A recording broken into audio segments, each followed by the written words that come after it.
I have a Honda CRV here. This one took a hit to the right front corner and destroyed all of this structure. So I'm going to be replacing all of these small pieces in this corner, this outer upper rail, as well as these pieces right here. First, I'm going to go ahead and I'm going to grab it with the frame rack and roughly pull out all of the damage, and then I will start cutting this one apart.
So I just about have this one all fit together.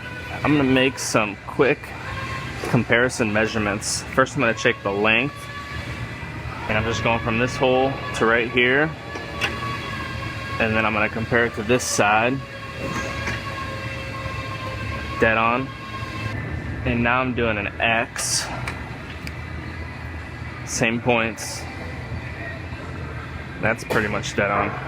So I'm gonna go ahead and get this one welded together. I'm gonna take this outer rail off first because I gotta get some welds back behind it, get all this welded on, then I'll pop that upper rail back on and get that welded on as well.